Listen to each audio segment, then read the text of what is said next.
नमस्कार सगळ्यांना, श्री स्वामी समर्थ। आज आपण बनवणार आहोत मटकीची मिसळ। ही मटकी आपण उकडून घेतली आहे कुकरमध्ये। आता त्याच्यासाठी आपल्याला एक कांदा लागणार आहे बारीक चिरून। हे कांदा खोबऱ्याचं भाजून वाटण तयार केलंय, कोथिंबीर, टोमॅटो, कढीपत्ता। चला आता आपला हा कांदा कट करून झालाय। आता आपण फोडणीसाठी वापरणार आहोत। चला तर मग या बनवूया कोल्हापुरी तिखट झणझणीत अशी मटकीची मिसळ। तर आज आपण बनवूया झणझणीत अशी कोल्हापुरी मटकीची मिसळ। हे बघा, तेल टाकलंय, तेल गरम होऊ दे। गरम झालंय। आता आपण ह्याच्यामध्ये कांदा टाकूया।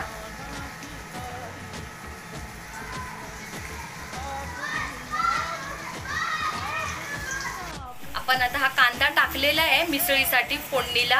आता हा व्यवस्थित लाल होऊ दे। ह्याच्यामध्ये आपण आता कढीपत्ता टाकूया आणि लाल होईपर्यंत थोडा परतून घेऊया। आता आपण ह्याच्यामध्ये अर्धा चमचा आलं लसूणची पेस्ट टाकूया। त्याला तेलामध्ये कांद्यामध्ये व्यवस्थित परतून घ्यायचंय। आता आपण हे 2 टोमॅटो घेतलेले आहेत। आता आपण हे चिरूया, कट करून याची पेस्ट बनवून घेऊयात, म्हणजे खाताना आपल्याला टोमॅटो लागत नाही पेस्ट केल्यावर। टोमॅटोची प्युरी तयार आहे आपली।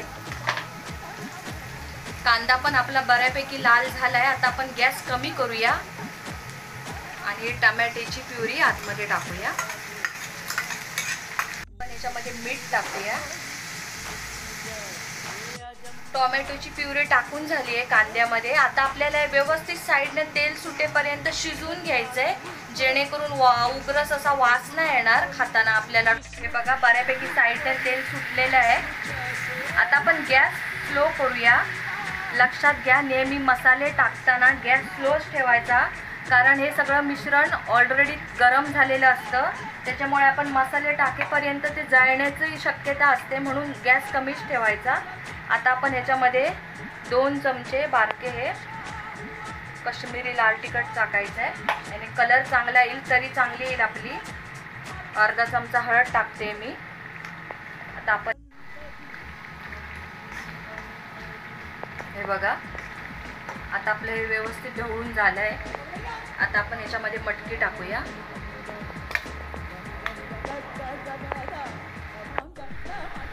बघू शकतात साईडने तेल सुटलंय।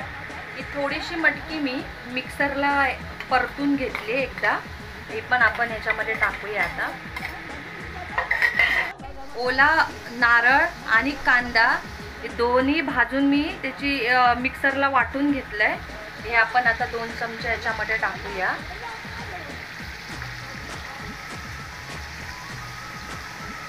आपण हा मिसळ मसाला घेतलाय, हा याच्यामध्ये टाकूया।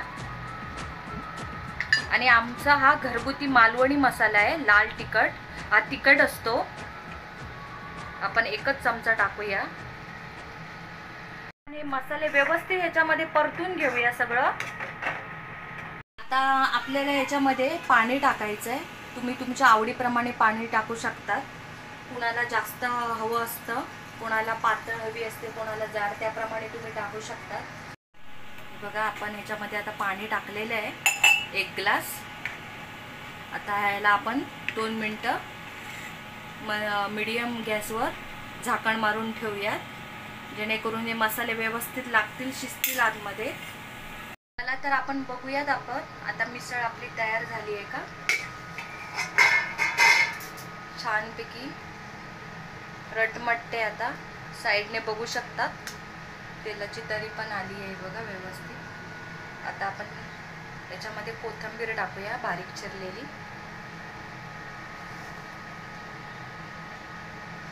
ढवळून घेऊयात, गॅस बंद करूयात। साईडने बघू शकतात व्यवस्थितपैकी तार धरली आहे त्याला। आपण कट बोलतो ना, तेलाची तरी, ती व्यवस्थित बघा, म्हणजे आपली मिसळ व्यवस्थित शिजली गेली आहे। आता आपण याला सर्व करूया एका भांड्यामध्ये।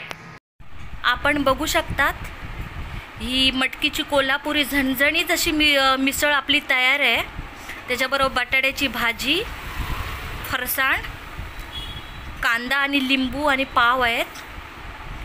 चला मग तर सांगा आज आमची कोल्हापुरी झणझणीत मिसळ कशी झाली, कमेंट्समध्ये नक्की सांगा आणि या खायला. धन्यवाद.